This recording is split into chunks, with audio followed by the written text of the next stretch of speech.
prepositions that day, but a few are remaining. थोड़े से prepositions में और sentences की practice करते हैं. Now look at this sentence. At winter, the weather is cool. Now winter में weather cool होता है. Now when you want to say winter में, you will not say at winter, you will say in winter. You always say in a season. For example, in the summers, in autumn. Next, he must be careful for future. Now, when you are talking about that a person should be careful and you want to specify the time period in future, अगर आप future की बात करते हैं, so a person should be careful in future and not for future. She aimed on the bird, उसने पक्षी के ऊपर निशाना लगाया. जब उसने पक्षी पर निशाना लगाया है, you always aim at the bird and not on the bird.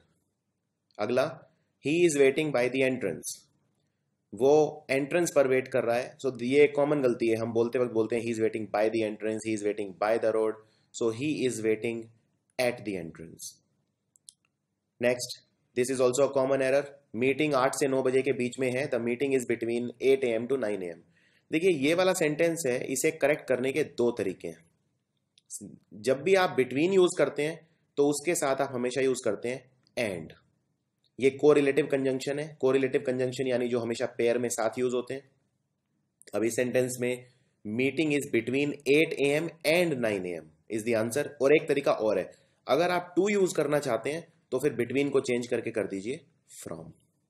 तो ये हो जाएगा the meeting is from 8 AM to 9 AM या meeting is between 8 AM and 9 AM. Let's practise some more. I am standing in the corner of the street. मैं गली के कोने में खड़ा हूं. अगर आप गली के कोने में खड़े हैं, it's a open place, you are saying at the corner of the street.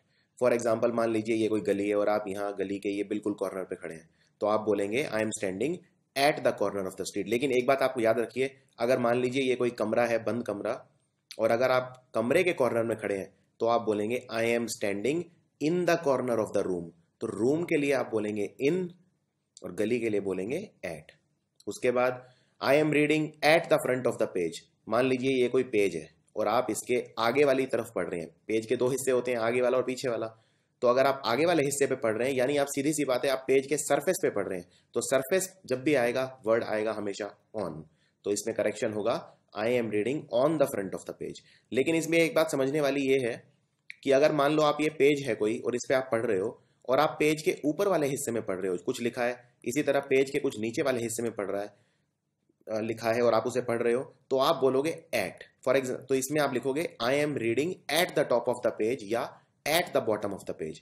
लेकिन अगर आप सामने और पीछे वाले हिस्से की बात कर रहे हो तो आप लिखोगे I am reading on the front of the page या I am reading on the back of the page. अगला, अगर मुझे बोलना है मैं काम में हूं, यानी काम में हूं से मतलब है जहां मैं काम करता हूं वहां पर. तो अगर यानी कि सीधी सी बात है वो कोई प्लेस है जहां पर आप काम करते हैं, तो वहां के लिए आप हमेशा यूज करेंगे एट. So I am at work. या अगर आपको बोलना है मैं घर पर हूं, आई एम एट होम. मैं अगर एयरपोर्ट पर हूं, I am at the airport. I am at the cinema. At हम वहां यूज करते हैं जहां हम किसी छोटी जगह की बात करते हैं या किसी स्पेसिफिक स्पॉट की बात करते हैं. फॉर एग्जाम्पल, अगर मान लीजिए ये पूरा शहर है आपका ए से बी तक, तो ये शहर बहुत बड़ा एरिया है, तो आप यूज करेंगे इन. फॉर एग्जाम्पल, अगर आप गुड़गांव में रहते हैं तो आप बोलेंगे आई लिव इन गुड़गांव. अगर आप न्यूयॉर्क में काम करते हैं तो आप बोलेंगे आई वर्क इन न्यूयॉर्क. लेकिन अगर मान लीजिए आप गुड़गांव एयरपोर्ट पे खड़े हैं, तो अब ये पूरे गुड़गांव में यहां पर आप खड़े हैं. अब यहां पर आप, ये एक स्पॉट है, ये एक छोटी सी जगह है गुड़गांव में, एक खास जगह है, तो उसके लिए हमेशा यूज करेंगे एट. तो आप ये नहीं बोलेंगे I M in Gurgaon airport, आप बोलेंगे I am at the Gurgaon airport. वैसे गुड़गांव में एयरपोर्ट नहीं है, लेकिन ये सिर्फ सेंटेंस के लिए बता रहा था. Our seats are at the third row, यानी हमारी सीट्स तीसरे रो में है. देखिए, आप जब भी वर्ड यूज करेंगे किसी रो को डिस्क्राइब करने के लिए, या लाइन जिसको हम क्यू भी बोलते हैं, अगर आपको बोलना है मैं लाइन में खड़ा हूं, तो आप बोलेंगे I am standing in a queue. Similarly I am standing in a row, तो इसका आंसर होगा our seats are in the third row. और ये आखिरी, he was very good with Ashish when he had visited us during his holidays. मतलब उसने आशीष के साथ बहुत अच्छा व्यवहार किया जब वो हॉलीडेज में था। देखिए, अगर आप किसी से बहुत अच्छा व्यवहार करते हैं, so you are always good to someone, ना कि विद समवन। सो यहाँ विद की जगह हो जाएगा टू। इसी तरह अगर आप किसी से रूडली या बहुत एरोगेंटली बिहेव करते हैं, so you are rude to someone, you are kind to someone.